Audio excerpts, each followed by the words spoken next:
CM Pushkar Singh Dhami ने की मशहूर गायक पवनदीप राजन से मुलाकात। पवनदीप के निर्देशन में बन रही फिल्म को लेकर मुख्यमंत्री ने दी बधाई। पवनदीप राजन के उज्जवल भविष्य की भी की सीएम ने कामना।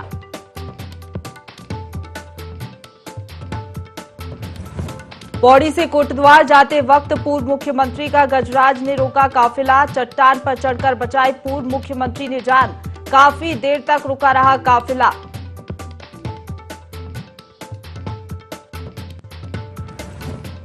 जौनसार बाबर में जल्द खोला जाएगा संगीत केंद्र। पर्यटन मंत्री ने दिए निर्देश। जौनसार बाबर मेले और महासू देवता मंदिर पर फिल्म बनाने के निर्देश।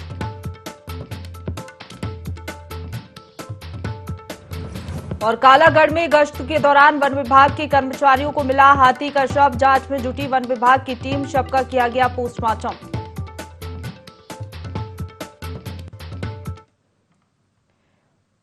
नमस्कार, देवभूमि लाइव देख रहे हैं आप। आपके साथ मैं हूं प्रशंसा। बुलेटिन की शुरुआत करेंगे देहरादून की बड़ी खबर के साथ, जहां सीएम पुष्कर सिंह धामी के फरमान का असर देखने को मिला है। दून अस्पताल में खाने की गुणवत्ता की अब निगरानी होगी। अस्पताल में अधिकारी खुद चक्कर देखेंगे खाना। विगत दिनों आपको बता दें, सीएम धामी ने अस्पताल का निरीक्षण किया था। निरीक्षण के दौरान अस्पताल की कैंटीन का जायजा भी सीएम ने लिया था। खाने की गुणवत्ता में कमी को देख सुधार के निर्देश सीएम ने दिए थे। देहरादून से बड़ी खबर बता रहे हैं, सीएम पुष्कर सिंह धामी के फरमान का असर देखने को मिला है। दून अस्पताल में अब खाने की गुणवत्ता की निगरानी की जाएगी। अस्पताल में अधिकारी खुद खाना खाकर गुणवत्ता की जांच करेंगे।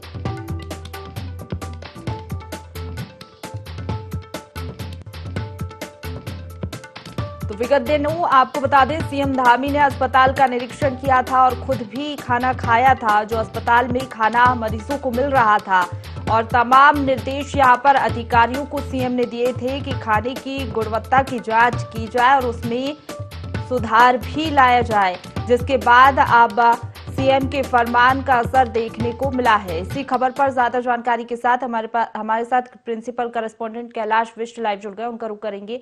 कैलाश, हमने देखा था बीते दिनों सीएम धामी खुद अस्पताल में पहुंचे थे, निरीक्षण किया था, खाना खुद उन्होंने चखा था। अब उनके निर्देश का पालन होगा कहीं ना कहीं? बिल्कुल, देखिए निर्देशों का पालन होने लगा है और जिस तरीके से शिकायतें मिल रही थी कि जो खाने की जो गुणवत्ता है उसमें कहीं ना कहीं कमी है। कुछ तीमारदार ऐसे थे मरीजों के जिन्होंने ये शिकायत की थी और ये शिकायत सीधा मुख्यमंत्री के कानों पर जा पहुंची थी, जिसके बाद मुख्यमंत्री अभी 2 दिन पहले सचिवालय से सीधा उन्होंने औचक निरीक्षण किया था दून अस्पताल का, जहां पर उन्होंने वार्ड में जाकर जहां सफाई व्यवस्था का वहां पर हाल जाना, वहीं पर मरीजों को क्या कुछ सहूलियतें मिल रही हैं, उनके तीमारदारों से किस तरीके से बिहेव किया जाता है अस्पताल प्रबंधन और उसके स्टाफ की ओर से, इन तमाम चीजों को फॉलो किया मुख्यमंत्री ने। उसके बाद जहां पर खाना बनता है, जिस कैंटीन में खाना बनता है मरीजों के लिए, उस कैंटीन का भी निरीक्षण किया और सबसे बड़ी बात यह थी कि खुद उस खाने को खाया ताकि यह मालूम हो सके कि उस खाने की गुणवत्ता क्या है। उसके बाद उन्होंने वहां पर जो अधिकारी थे उन तमाम अधिकारियों को ये निर्देश दिए कि खाने की जो गुणवत्ता है, इस गुणवत्ता को किसी भी कीमत पर नहीं गिरने दिया जाए और दोबारा ऐसी शिकायतें नहीं मिलनी चाहिए कि खाने की गुणवत्ता खराब है। जिसके बाद अब जो अधिकारी हैं, अधिकारी भी खुद वहां पर खाना खाकर ये निरीक्षण कर रहे हैं कि कहीं जो खाने की गुणवत्ता है वो कम तो नहीं है, या फिर जो फूड यहां पर सप्लाई किया जा रहा है वो हाइजेनिक है या अनहाइजेनिक है, क्योंकि जाहिर तौर पर हाइजेनिक फूड ही मरीजों को दिया जाता है, जिसके चलते बार बार ये निर्देश दिए जाते हैं कि साफ सफाई का पूरा ध्यान रखा जाए। जहां पर खाना बन रहा है वहां पर साफ सफाई हो, वहां पर किसी तरीके से कीड़े मकोड़े ना हो और मच्छर ना हो, क्योंकि डेंगू का प्रकोप बहुत ज्यादा बढ़ चला है। और चूंकि सरकारी अस्पताल है, यहाँ पर दूर दराज से लोग आते हैं इलाज के लिए, सस्ता यहाँ पर इलाज होता है, तो जो गरीब तबके के लोग होते हैं उनके एक बहुत बड़ी यहाँ पर जो जिम्मेदारी है दून अस्पताल की इन गरीबों के लिए वो है। लेकिन अगर इस तरीके से खिलवाड़ किया जाएगा सेहत के साथ तो कहीं ना कहीं सरकार संज्ञान लेती है, जिसका संज्ञान मुख्यमंत्री ने लिया है। और अब असर ये है कि अधिकारी खुद खाना खाकर टेस्ट कर रहे हैं और ये दिखा रहे हैं और जान रहे हैं कि खाना वाकई में हाइजेनिक है या नहीं। बिल्कुल कैलाश, ये तो खाने की गुणवत्ता की बात हो गई। हमने देखा था जब सीएम धामी निरीक्षण करने के लिए पहुंचे थे तो उन्होंने आईसीयू वार्ड, डेंगू वार्ड का भी निरीक्षण किया था, खुद मरीजों से हालचाल जाना था। और अब उनके निरीक्षण करने के बाद तमाम ये जो सारी व्यवस्थाएं वो भी दुरुस्त कर ली जाएंगी। हाँ, बिल्कुल देखिए, ज़ाहिर तौर पर देखिए अगर डेंगू की बात करें तो डेंगू का वार्ड मुख्यमंत्री के निरीक्षण के दौरान नहीं बना, ये पहले से ही बना है। यहाँ पर तमाम व्यवस्थाएँ की गई हैं। यहाँ पर जो आईसीयूज़ यहाँ पर संचालित किए जा रहे हैं वो पहले से ही हैं। लेकिन हाँ, जहाँ तक सवाल यहाँ पर उठता है, हमेशा ही कहीं न कहीं सहूलियतों का सवाल उठता है कि जो सहूलियतें होनी चाहिए, क्योंकि दून अस्पताल की बात करें तो राजकीय चिकित्सालय है और देहरादून का ये अस्पताल होने के चलते बहुत ज़्यादा यहाँ पर भार होता है दून अस्पताल में। लेकिन जिस तरीके से भार है, जिस तरीके से मरीज़ यहाँ पर आते हैं, तो जाहिर तौर पर यहाँ पर सहूलियतें ज़्यादा होनी चाहिए। इसी वजह से यहाँ पर समय-समय पर औचक निरीक्षण होते हैं और पहले अगर पुष्कर सिंह धामी की बात करूँ तो इससे पहले कई अन्य मुख्यमंत्री हैं जो लगातार यहाँ पर मॉनिटरिंग करते रहे हैं दून अस्पताल की। तो जाहिर तौर पर जो डेंगू हो, चाहे मलेरिया हो या फिर अन्य बीमारियां हो, उनसे संबंधित तो यहाँ पर मरीजों का हाल उन्होंने जाना ही। लेकिन हाँ, जो सहूलियतें हैं, सहूलियतें बढ़ाने के यहाँ पर निर्देश दिए गए हैं, क्योंकि यहाँ पर अगर बजट की बात करें तो बजट पूरा है विभाग के पास। लेकिन बजट को किस तरीके से खर्च किया जाता है कि जो अधिकारी हैं वो तो यहाँ पर बजट खर्च करें ही, लेकिन उस बजट का जो लाभ है वो मरीजों को किस तरीके से मिले, तो इस बात पर मंथन करना बहुत जरूरी है। बिल्कुल, मुख्यमंत्री के निर्देशों का पालन होते हुए भी नजर आ रहा है और अब खाने की गुणवत्ता में और भी ज्यादा सुधार आएगा। आप बने रहिए हमारे साथ, कैलाश आगे भी आपसे जानकारी लेंगे। तो देहरादून से एक और बड़ी खबर है, जहां मौसम विभाग ने पूर्वानुमान जताया है। प्रदेश के कई जिलों में भारी बारिश की संभावना जताई गई है। भारी बारिश के मद्देनजर रेड अलर्ट जारी किया गया है। देहरादून, टिहरी, रुद्रप्रयाग और उत्तरकाशी जिले में भारी बारिश का अलर्ट जारी किया गया है। आपदा प्रबंधन से जुड़े अधिकारियों को 24 घंटे में अलर्ट मोड पर रहने के निर्देश दिए गए हैं, यानी कि 24 घंटे में तेज बारिश हो सकती है। इसी के चलते अलर्ट मोड पर रहने के निर्देश दे दिए गए हैं।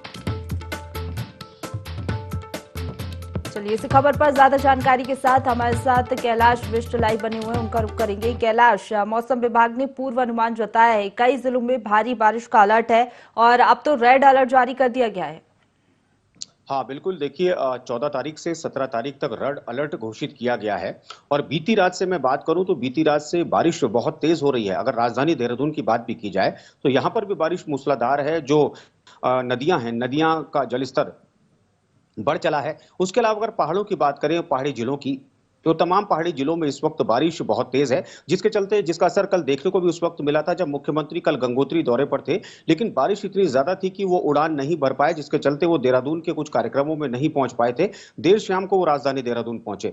उसके अलावा यहाँ पर बात की जाए आपदा प्रबंधन की, आपदा प्रबंधन लगातार इस वक्त अलर्ट मोड पर है, क्योंकि मौसम विभाग का जो पूर्वानुमान है वो बिल्कुल भी गलत साबित नहीं होता है। सटीक इस वक्त साबित होता नजर आ रहा है पहाड़ों में और राजधानी देहरादून में, क्योंकि जो घोषणाएं और जो पूर्वानुमान जताया था मौसम विभाग ने, उसके तहत कई जगह नुकसान की जो खबरें आई थी। इसी के चलते अब बिल्कुल हल्के में नहीं लिया जा रहा है। मौसम विभाग के पूर्वानुमान को बहुत ही गंभीरता से लिया जा रहा है। सचिवालय में जो आपदा कंट्रोल रूम जो बना गया है उसके द्वारा पूरी मॉनिटरिंग की जा रही है। उसके अलावा जो जिलों में जो आपदा कंट्रोल जो रूम बनाए गए हैं वहां पर भी सतर्कता बरती जा रही है कि छोटी से छोटी चीज को भी मॉनिटरिंग किया जा रहा है, ताकि किसी तरह की कोई घटना होने से पहले ही वहां पर तुरंत जो एसडीआरएफ की टीम है या फिर जो अन्य आपदा प्रबंधन की टीमें हैं वो वहां पर पहुंचे और वहां पर लोगों को रेस्क्यू करने के साथ साथ लोगों को सुरक्षित स्थानों पर पहुंचाएं। क्योंकि मौसम विभाग के जो निदेशक है उन्होंने साफ तौर पर यह कहा है और अलर्ट किया है उन्होंने लोगों को कि लोग सतर्क रहें, क्योंकि आकाशीय बिजली भी गिर सकती है,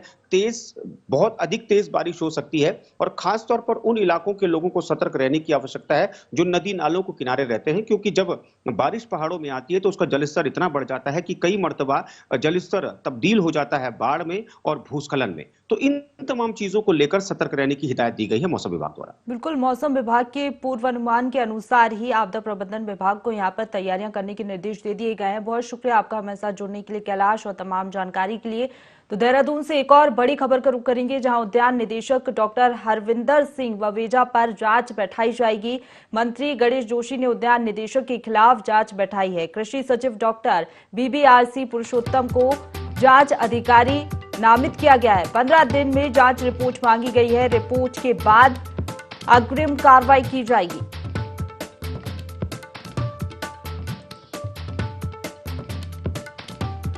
देहरादून से बड़ी खबर बता रहे उद्यान निदेशक डॉक्टर हरविंदर सिंह ववेजा पर जांच बैठाई गई है। मंत्री गणेश जोशी ने उद्यान निदेशक के खिलाफ जांच बैठाई है और लगातार अब जांच की जा रही है। कृषि सचिव डॉक्टर बीवीआरसी पुरुषोत्तम को जांच अधिकारी बनाया गया है। पूरे मामले की जांच वो कर रहे हैं। 15 दिन में जांच रिपोर्ट भी मांगी गई है। रिपोर्ट आने के बाद ही आगे की कार्रवाई की जाएगी। इसी खबर पर ज्यादा जानकारी के साथ हमारे साथ principal correspondent Kailash Vishnu phone line पर जुड़ गए हैं। कैलाश, उद्यान निदेशक डॉक्टर हरविंदर सिंह बवेजा पर जांच बैठाई गई है, 15 दिनों में रिपोर्ट भी मांगी गई है, क्या जानकारी?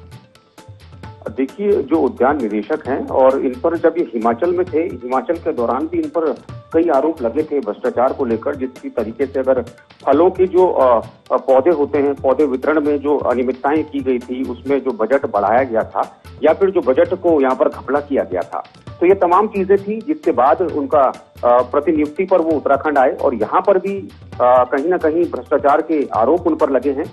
और इससे पहले एक आरटीआई एक्टिविस्ट हैं जिन्होंने एक प्रेस कॉन्फ्रेंस की थी, उसके बाद उन्होंने गंभीर आरोप उन पर लगाए थे। जिसके बाद जब मीडिया ने उनसे सवाल किए तो उस वक्त उन्होंने पल्ला झाड़ लिया था। लेकिन अब की जो विभागीय जो मंत्री हैं, उद्यान मंत्री गणेश जोशी, उनके संज्ञान में जब ये मामला आया है तो उन्होंने बहुत गंभीरता से इस मामले को लिया,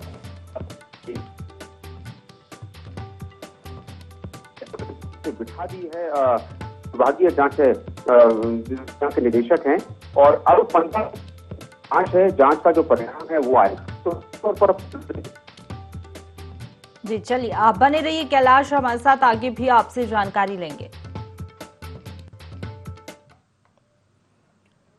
अब खबर नैनीताल से है, जहां एनआईओएस से डीएलएड वाले 37,000 प्रशिक्षितों को हाईकोर्ट ने बड़ी राहत दी है। सहायक अध्यापक भर्ती प्रक्रिया में अब ये शामिल हो सकेंगे। कोर्ट ने सचिव शिक्षा के 10 फरवरी 2021 के आदेश को रद्द कर दिया है और बड़ी राहत यहां पर दी गई है। प्रत्येक याचिकाकर्ता को 2,000 रुपए का हर्जाना देने के आदेश भी जारी कर दिए हैं।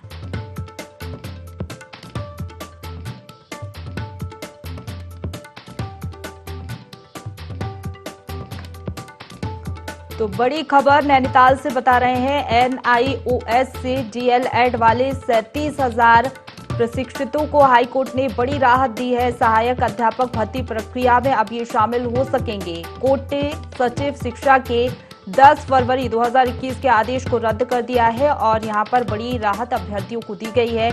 प्रत्येक याचिकाकर्ता को 2,000 रुपए का हर्जाना भी देना होगा।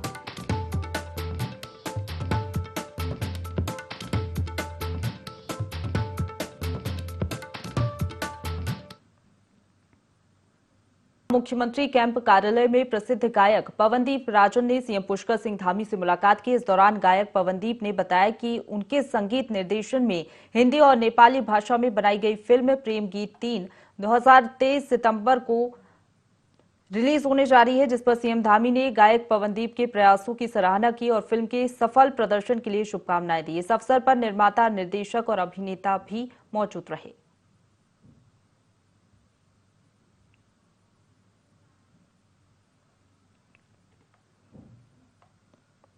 आगे बढ़ेंगे, गढ़ी कैंट के आईएचएम संस्थान सभागार में एक सम्मान समारोह आयोजित किया गया, जिसमें पर्यटन व संस्कृति मंत्री सतपाल महाराज भी शामिल हुए।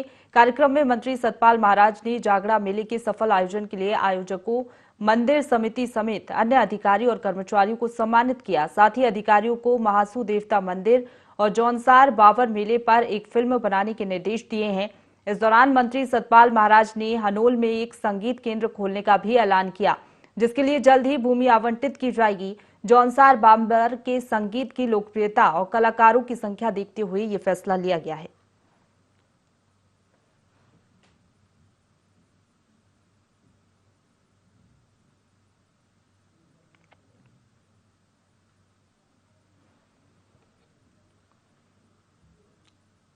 आगे बढ़ेंगे, उत्तराखंड के पूर्व मुख्यमंत्री त्रिवेंद्र सिंह रावत कोटद्वार पहुंचे, जहां कार्यकर्ताओं ने फूल माला पहनाकर उनका जोरदार स्वागत किया। जिसके बाद त्रिवेंद्र सिंह रावत कोटद्वार के पनियाली गेस्ट हाउस गए।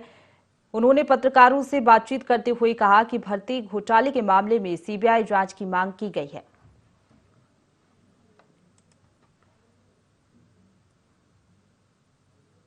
कार्यकर्ता रहा है, बहुत पुराना कार्यकर्ता है, जिला पंचायत सदस्यता, पार्टी ने उसको टिकट दिया और पार्टी ने जब उसको गलत पाया गया तो पार्टी ने उसको तत्काल बाहर कर दिया। सरकार ने अपना काम किया, कानून ने अपना काम किया, उसको जेल के अंदर डाल दिया, उस पर गैंगस्टर एक्ट लग गया। तो कोई बच्चा बेईमान निकल सकता है।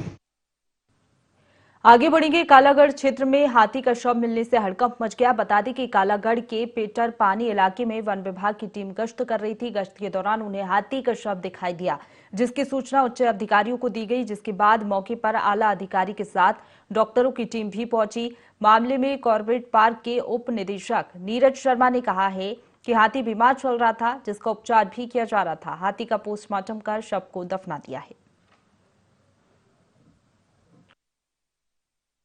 इनको एक हाथी जो है ये लगभग सैडल डाम से 3 किलोमीटर आगे, ये पटेर पानी उत्तरी बीट है, कक्ष 12 और 6 का मिलान।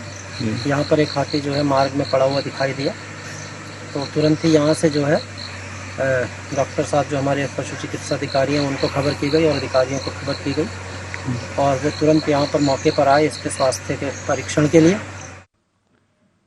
आगे बढ़ेंगे। खेल एवं युवा कल्याण मंत्री रेखा आर्या ने विभाग के अधिकारियों की समीक्षा बैठक ली। बैठक में खेल मंत्री ने अब तक हुए कार्यों की प्रोग्रेस रिपोर्ट के बारे में जानकारी ली। साथ ही प्रदेश के खिलाड़ियों को 4% आरक्षण किस प्रकार से दिया जाए, न्याय ब्लॉक से लेकर जिला स्तर पर खिलाड़ियों की प्रतिभा आगे बढ़ाने को लेकर विचार विमर्श किया गया। खेल मंत्री रेखा आर्या ने कहा कि आने वाले समय में प्रदेश सरकार कई प्रतियोगिताएं आयोजित करने वाली है। वहीं खेल विभाग स्पोर्ट्स कोटा को लेकर प्रस्ताव तैयार कर रहा है, जिससे खिलाड़ियों को 4% स्पोर्ट्स कोटा का लाभ मिल सकेगा। आज जो हमारे युवा कल्याण के हमारे डायरेक्टर और हमारे युवा कल्याण के डिप्टी डायरेक्टर और साथ में अन्य अधिकारीगण, उनके साथ में आज बैठक हुई है और इस बैठक में आने वाले समय में जो हमारी खेल प्रतियोगिताएं हुई हैं उसको लेकर समीक्षा की गई और कोशिश है कि न्याय पंचायत स्तर से लेकर स्टेट लेवल तक में हम किस प्रकार से प्लान करके प्रतियोगिताएं की जा सकती हैं उसकी तैयारी है। और साथ साथ में कुछ अन्य विषय जिस प्रकार से हमारे को अपने खिलाड़ियों के लिए 4% कोटे की राह जो हमें खोलनी है उसको लेके भी जो है आज समीक्षा की गई। आगे बढ़ेंगे। विधानसभा में भर्ती को लेकर गठित कमेटी पर विधानसभा अध्यक्ष रितु खंजूरी का बयान सामने आया है, जिसमें विधानसभा अध्यक्ष ने कहा कि कमेटी पूरी पारदर्शिता से अपना काम कर रही है। कमेटी लगातार काम कर रही है और जो भी कागजात उनको चाहिए वो मुहैया करवाए जा रहे हैं। इस मामले में जल्द एक पारदर्शी रिपोर्ट सबके सामने आएगी।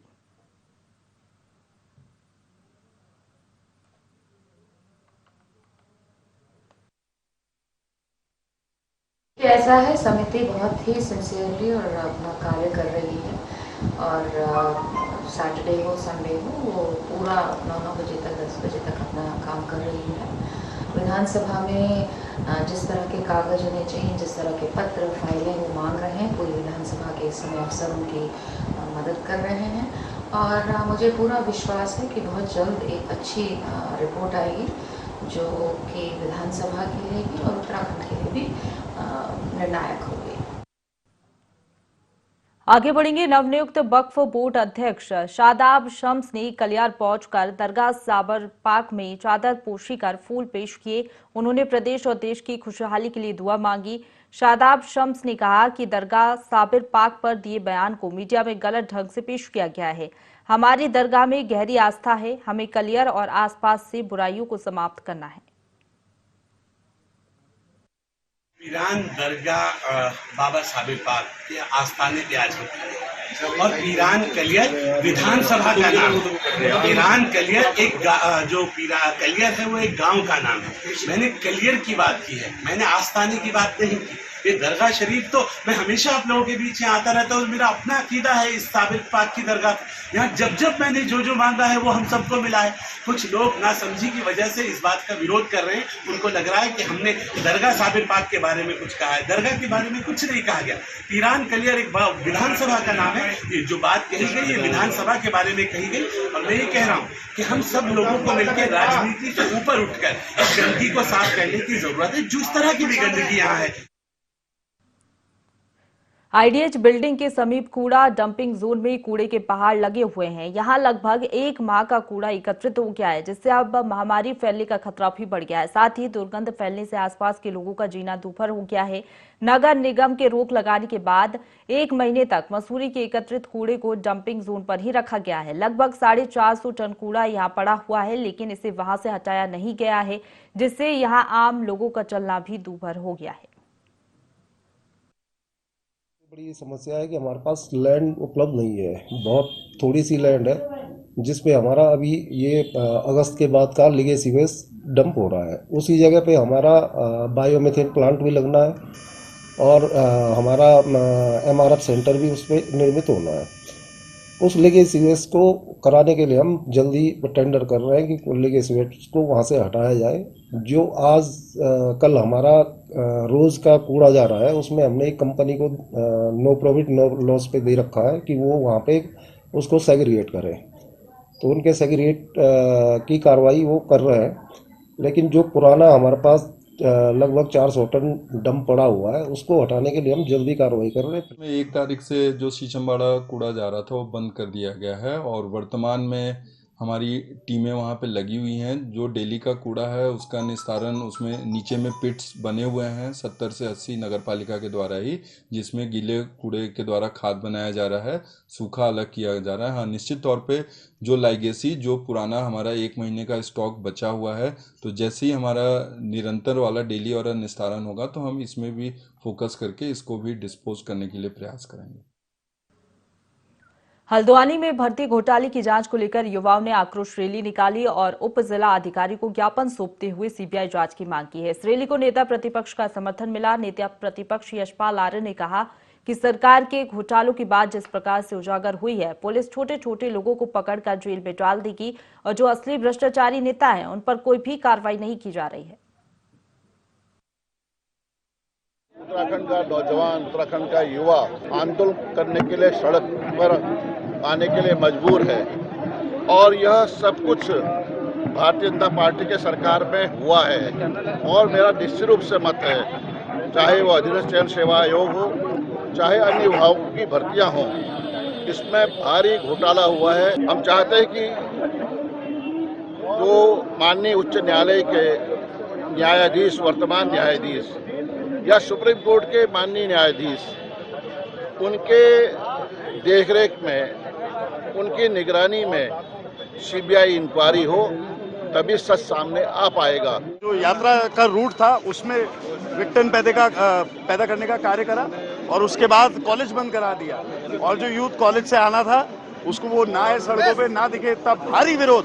ये सारी भर्ती की जो प्रक्रिया चली है और जिसको अनावृत करा है, कांग्रेस ने शुरुआत करी इसको अनावृत करने में, और आज प्रदेश का युवा बागडोर संभालकर इसका नेतृत्व कर रहा है। तो हमारे प्रदेश के युवाओं को हमारा सलाम है, हम उनके साथ कंधे से कंधा मिलाकर।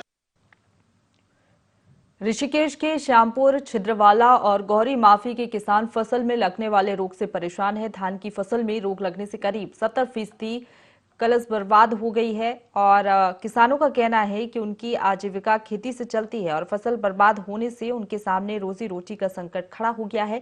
किसानों ने आरोप लगाया है कि कृषि विभाग की ओर से फसल रोग और उसके निस्तारण के लिए सहायता नहीं मिली, जिससे उनकी फसल खराब हो गई है। तो वहीं किसानों ने सरकार से मुआवजे की मांग की है। इसमें बौना रोग सुनने में आ रहा है, कभी पहले कभी बीमारी देखी नहीं है। ये बौना रोग इसको बताया जा रहा है, बौना रोग है और इसमें फसल पीली हो रही है, बालियां नहीं आ रही हैं। जो कुछ 10-5% बालियां पौधों में निकल रही हैं उनमें दाने बिल्कुल काले हैं और उसमें कोई दूध नहीं है, कुछ नहीं है। मैं लगभग 125 बीघा धान करता हूँ, मेरी लगभग 50-50 आधी फसल खत्म है, बची है। उसमें भी 50 रोग में खत्म है, 50% उसमें बचा है। सरकार से चाहते हैं कि किसानों का बहुत दयनीय स्थिति है, पशुओं में लंपी रोग है, उससे स्थिति बहुत खराब है और खेतों में इस बौना रोग से फसल प्रभावित है, लगभग फसलें खत्म हैं। सरकार से चाहते हैं कि कुछ मदद हमारी करी जाए। जो हमने धान लगा रखा था वो उसमें बीमारियां लग गई और खेती खराब हो गया हमारा, उसमें एक भी जो है फसल नहीं लगा हुआ है। तो इसलिए अब हमने ये सोचा कि इसको अभी फसल को बर्बाद किया तो बर्बाद कर दिया गया है। तो सरकार से मैं उम्मीद करता हूँ कि हमें कुछ मुआवजा दिया जाए। हम लोग इसी से निर्भर रहते थे, इसी के ऊपर ही हम लोग जो है डिपेंड है। पूरा साल भर का हमारा जो खर्चा, जो राशन पानी है बच्चों के लिए है, अब ये पूरा साल का हमारा राशन बर्बाद हो चुका है। पौधे की जड़ गल गई और उसकी बढ़वार रुक गई और पौधा जो है इतना कमजोर है कि इसमें अब बाल आने वाली नहीं है। दूसरी है कि लगभग पूरे इलाके में जो है काफी किसानों का जो बहुत बड़ा नुकसान हो गया।